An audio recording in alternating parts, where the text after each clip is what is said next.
não parar, não precipitar e não retroceder. Então dizer para esse cara, sabe quando nós vamos parar? Nunca. Nunca na sua porca vida. Né?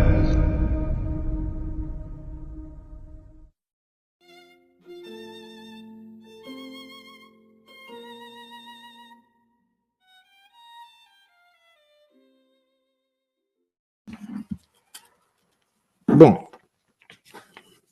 quanto ao René Guénon, eu sempre tive inúmeras objeções ao René Guénon, mas não é nesse nível superficial de você achar que ele é bonzinho, malvadinho, não é nada disso, pô. Por exemplo, eu tive objeções muito sérias à metafísica do René Guénon, quando ele vai explicar o que ele chama do não ser, que é algo que estaria acima do ser, e fala que o não ser se caracteriza, sobretudo, por um negócio que chama de possibilidades de não manifestação.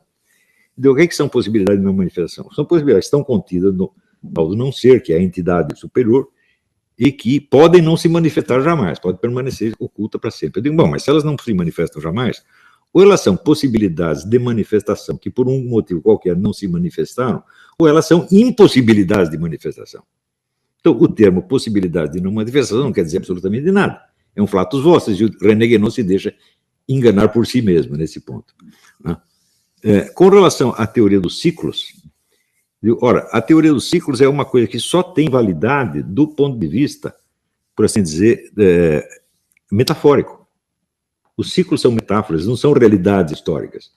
Porque quando você vê uma coisa decaindo, você vê a outra subindo no mesmo instante.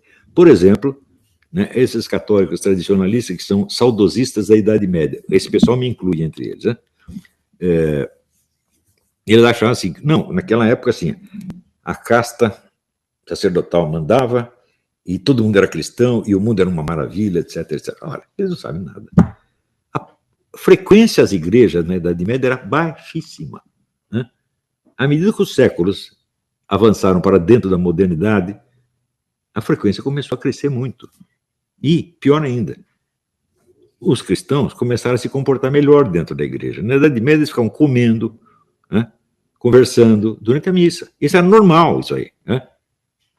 Com o tempo, eles foram se tornando mais educados. Hoje você não vê isso na missa.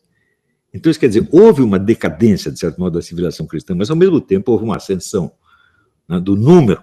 Quantitativamente, a diferença é monstruosa. Vamos dizer que, na Idade Média, a frequência das igrejas não passava de 3 ou 4%. Essa que é a verdade. Portanto, quando a gente fala Idade Média cristã, fala, bom, sob certo aspecto, o mundo moderno se tornou mais cristão do que antes. Não existe essa coisa, vamos dizer, queda ou ascensão linear. Isso é absolutamente impossível. Porque daí você está colocando no plano histórico, no plano do acontecer histórico, uma diferença absoluta entre o bem e o mal. E só pode existir na esfera metafísica, a diferença entre Deus e o demônio. Né? No mundo humano, tudo vem mais ou menos misturado. Vamos dizer, é no máximo 51% para um lado e, né, 49% para o outro. Você não pode ter diferenças metafísicas corporalmente manifestadas na história. Isso é absurdo. Né?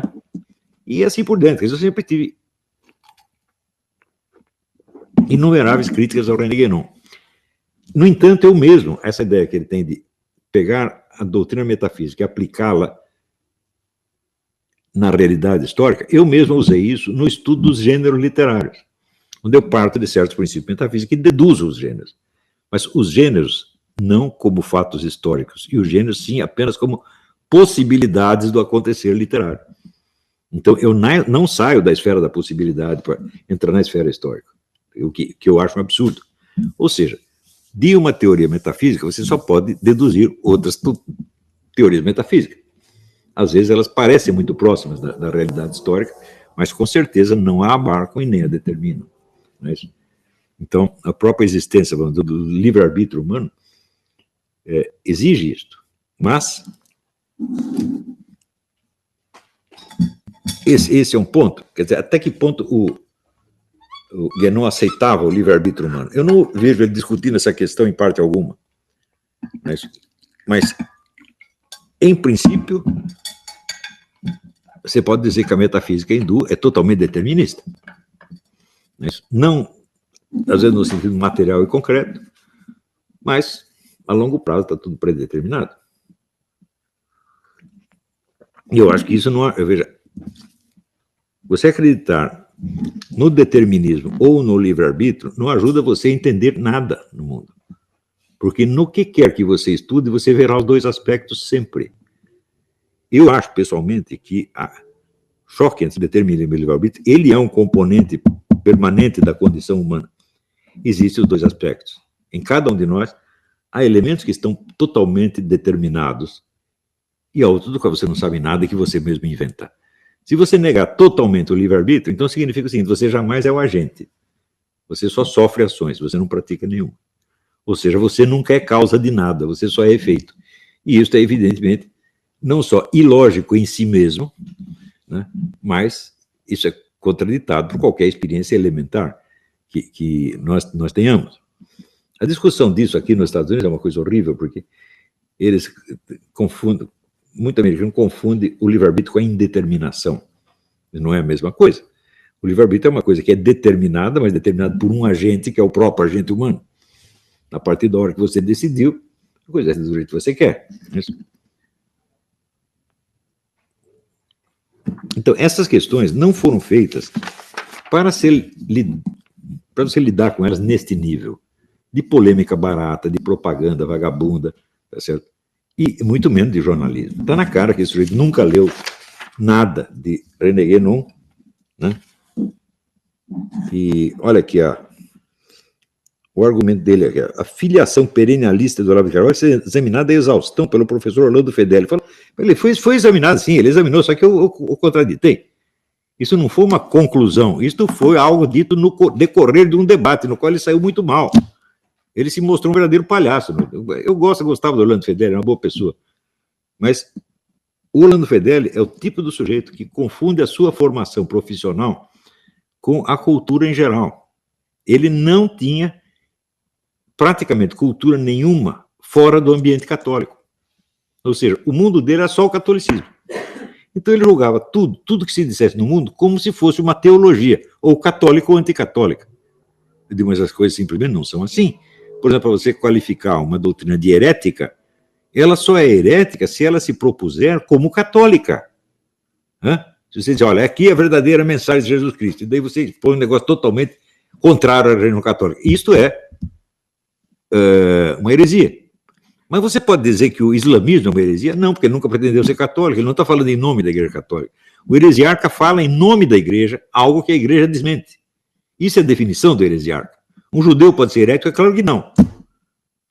Heresia é um fenômeno interno ao cristianismo. Interno, e sobretudo interno à própria Igreja Católica. Então, só dentro da Igreja Católica pode existir o heresiarca. Agora você vai pegar o pajé da tribo do Xingu e dizer que ele é heresiarca porque ele não está seguindo a Igreja. Quer dizer, é coisa de analfabeto. É assim como o leigo. Leigo só existe dentro da Igreja, pô. Cara, Estado laico. Um Estado cristão pode ser laico. É um Estado cristão no qual os postos não são ocupados por gente do clero, e sim por leigos. Agora, quando o cara fala Estado laico, isso quer dizer o Estado anticristão, mas se ele for anticristão, não pode ser laico. Se está fora da igreja, não pode ser laico. Esse pessoal não tem domínio nem do vocabulário elementar das coisas que eles dizem. E isto é o nível que o ensino superior e o jornalismo tem no Brasil. Agora, daí, sabe o que os analfabetos fazem? O sentimento de inferioridade dessa gente se alivia atribuindo a nossa diferença, a minha diferença de QI com esses caras que cá entre nós é monstruosa, a uma divergência ideológica. O sujeito não me entende e fica nervoso porque não está entendendo, então ele me atribui uma diferença ideológica. Ele é radical, ele é extremista de direita e eu sou moderado. Como um general está fazendo esses dias. O general não entende nada do que eu digo, coitado. É um incapaz total. Então, ele camufla essa diferença de capacidade numa diferença ideológica, que ele não é capaz de formular. Então, ele, não sendo capaz de formular, o que ele inventa? O Olavo está pregando um regime ditatorial. Eu digo, tá bom, me cita aí onde eu preguei um regime ditatorial. Só se for ditatorial, no sentido do Rodrigo Cocô. Que alguém falou, não, o rei dissolveu o parlamento. Ele disse, isso é ditadura. Eu digo, não, isso é um elemento fundamental nas democracias parlamentares. Você dissolve o parlamento e elege outro parlamento. Isso é o modo de ser, sei lá, na Inglaterra, na Suécia, na Dinamarca, todo lugar é assim. E o Rodrigo Cocô, como nunca ouviu falar disso, ele acha que isso é ditadura. Então eu só posso ser ditatorial nesse termo, né? Então, rarissimamente eu tomei partido de qualquer regime político, porque eu considero que a minha função é analisar as coisas que acontecem e não propor modelos de sociedade, dizer para as pessoas que elas devem fazer ou não devem fazer. Mas várias vezes eu já declarei o seguinte, que o único regime suportável é a democracia. Isso eu falei várias vezes. Não quer dizer que eu gosto dela, que eu acho uma maravilha. Não, eu vejo, inclusive, esse problema que o Guénon assinala, que esse problema existe. Quer dizer, a democracia ela é mais suportável do que outros regimes, mas ela traz dentro dela esta contradição, e por isso ela sempre dura pouco, especialmente no Brasil. Outro dia eu estava assistindo a conferência do Ciro Gomes, e ele disse, nós só tivemos 27 anos de democracia, desde que o Brasil foi fundado, de verdade. Quer dizer, no Brasil, a democracia é altamente problemática. Inclusive, ele disse, mesmo nesses 27 anos, nós tivemos o quê? Uma democracia? Não, nós tivemos o protocolo democrático. Isso quer, nós temos eleições, partidos, etc. Ou seja, o lado formal da democracia existia. Mas substantivamente uma democracia? Fala, claro que não. Não pode haver uma democracia substantiva onde a mídia atinge menos de 1% da população. É impossível. Então, substantivamente, mesmo nesse período que foi o único democrático, não houve substantivamente democracia nenhuma. Então você vê a democracia é uma maravilha, fala, olha, ela é bonita, ela é gostosa, mas ela é difícil de fazer. E, em geral, ela dá errado e é substituída por uma ditadura, como aconteceu na Itália, como aconteceu na Alemanha, como aconteceu em inúmeros países, como aconteceu na Argentina, na Venezuela. Quem foi que botou o Hugo Chávez lá, não foi a democracia? Quem foi que botou Hitler no poder, não foi a democracia? Foram eleitos, né, democraticamente. Quem botou o PT no poder, não fomos nós mesmos? Então,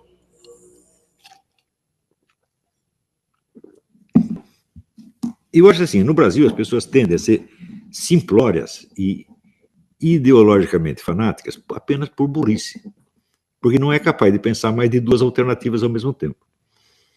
Então, por exemplo, você fala do regime 64, ou você tem que ser um entusiasta, queremos intervenção militar, que saudade de 64. Quando o Bolsonaro foi eleito, todo mundo votou feliz em 1964.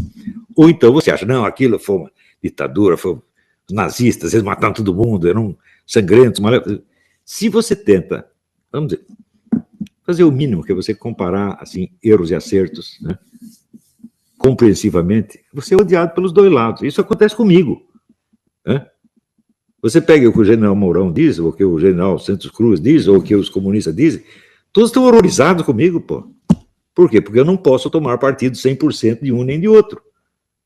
Esse mito idiota de que os militares acabaram com o comunismo no Brasil, os militares derrubaram o regime comunista em 64 e em seguida perseguiram os guerrilheiros, mas passaram o tempo todo afagando a chamada esquerda pacífica e dando dinheiro para elas. Então elas dominaram a mídia inteira e dominaram as universidades, o sistema universitário inteiro e, portanto, o sistema educacional inteiro. Isso foi o governo militar que fez, né? Eu já contei para vocês, vou contar de novo, se alguém não ouviu, está aqui. O Enio Silveira, que era o diretor da maior editora comunista do Brasil, ele, 10 dias antes dele morrer, ele me contou, a minha editora sobreviveu durante todo o tempo da ajuda do governo militar. O negócio engrossava, ia lá no Golbery e pedia um dinheiro, ele me dava. Assim como ele, muitos outros. Então, por que acontecia isso?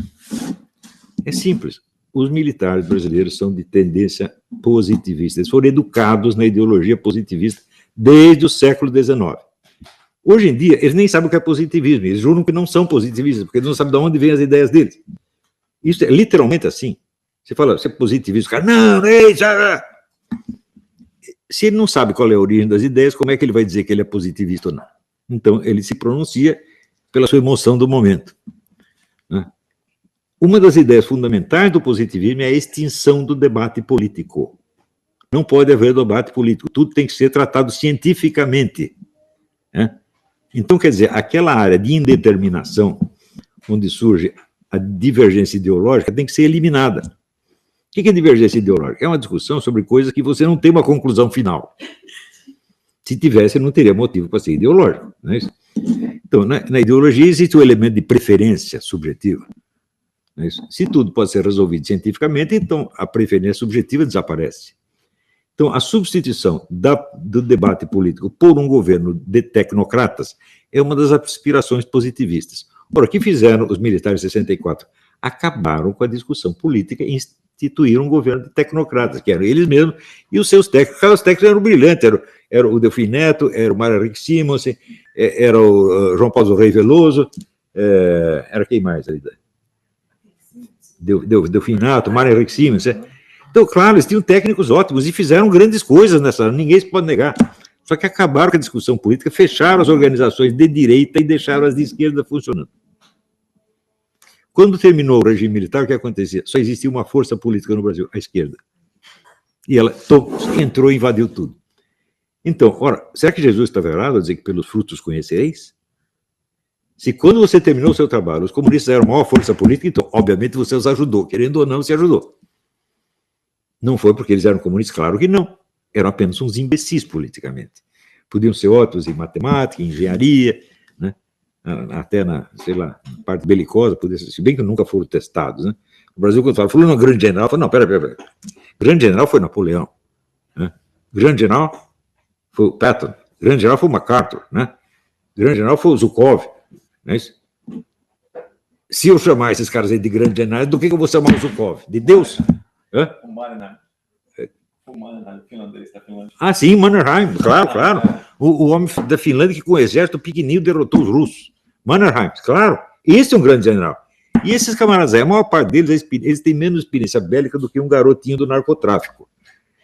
Então, pode ser grandes pessoas, pode ser até isso, mas grandes generais não são, definitivamente não são. Né? Então, isso é falar mal deles? Né? Você simplesmente tentar medir as coisas com uma escala real é falar mal de alguém? No Brasil é. Porque no Brasil só existe juízo emocional. Só isto. Análise da realidade não existe. Vida intelectual não existe, sobretudo nas universidades. E é esse o ponto a que nós chegamos. Agora, se deixa isso na mão desses caras, né, que podem inventar qualquer coisa. Esse pessoal desse Instituto Liberal, até hoje eu ameacei processar. Falaram, vocês estão escrevendo lá que eu estou pregando o regime ditatorial e quero fazer uma ditadura militar por meio de falar mal dos militares. É possível isso, pô? Agora, os caras que estão reunidos pedindo intervenção militar o tempo todo, esses não querem. Golpe militar sou eu que quero, porque eu falo mal deles. Como é possível chegar a esse ponto de estupidez, gente? Não é brincadeira isso que eu estou falando. Deus Treituou, fica horrorizado, e ele diz o seguinte, não, ele está contra as instituições democráticas, ele quer fechar a mídia, ele quer fechar as empresas de mídia. Quando eu claramente falei, não é para agir contra as empresas de mídia, é para agir contra jornalistas individuais. Eu disse isso. Por quê? Não são as empresas que estão combatendo o governo. Como é que eu sei? Eu sei, porque eu conversei com os diretores delas. E eles mesmos dizem, não, nós queremos ajudar. Agora, quem manda numa empresa de mídia? Em primeiro lugar, a redação. O coletivo das redações. O dono não é capaz de parar isto.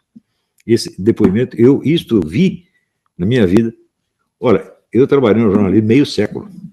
Pergunta para mim quando que um dono de jornal me obrigou a escrever alguma coisa contra as minhas ideias. Nunca. Nunca fui forçado a escrever uma linha contra o que eu pensava. Dentro da empresa, o jornalista tem total liberdade, total. Ele só não tem liberdade em face da redação. Se você contrariar os seus colegas de redação, você está lascado. E o dono do jornal, ele nem vê o que você está fazendo. Como é que eu estou pregando o fechamento de órgãos de mídia, meu Deus do céu? O que eu preguei foi o seguinte, tem que aplicar as leis existentes. Se o sujeito mentiu contra você, você tem o direito e o dever de processá-lo. Só isso que eu preguei. Está errado isso aí? Isso é antidemocrático? Quer dizer, você usar as leis existentes é antidemocrático agora? Então, agora, vi um animal desse, eu nem sei quem é, eu pensei até que fosse o Paulo Moleira, mas parece que ele não estava na época. Usando o pseudônimo, escreve essa estupidez, essa coisa assim, subprimária. Um garoto de ginásio tem a obrigação de saber fazer uma pesquisa melhor que isso. Pelo menos você tem que conhecer as obras do René Guénon, já que você vai escrever 10 páginas a respeito, e saber que dentro dessas obras existe uma hierarquia do mais importante ao menos importante. Aqui estão os princípios, aqui está a aplicação a um caso determinado, e assim por diante. Então acontece cada coisa. Tinha um sujeito que até gostava de mim antigamente, de repente apareceu dizendo que eu sou um vigarista, porque eu vou lá, faço uma crítica ao Kant, mas eu não exponho os conceitos fundamentais do Kant. Olha, ele não explicou o que é estética transcendental, o que é o juízo a priori, o que é não sei o que. Não, isso quer dizer que para você fazer uma observação crítica sobre um pensador, você tem que primeiro expor a filosofia dele sistematicamente, como se faz num manual. Nunca nenhum filósofo fez isso. Do canal, tranquilo? Então, na nossa comunidade do YouTube a gente sempre deixa alguma postagem, juntamente com alguns links de livros para vocês adquirirem. E também deixamos sempre aqui nos comentários e na descrição do vídeo nossas redes sociais. Então se inscreva no canal, siga a gente nas redes sociais e quem puder apoie o nosso canal financeiramente. Temos Pix, Vaquinha, Apoies e temos nosso conto também para quem quiser nos ajudar. Tranquilo? É isso aí. Sempre com Deus, pátria, família e liberdade por um Brasil melhor. Valeu!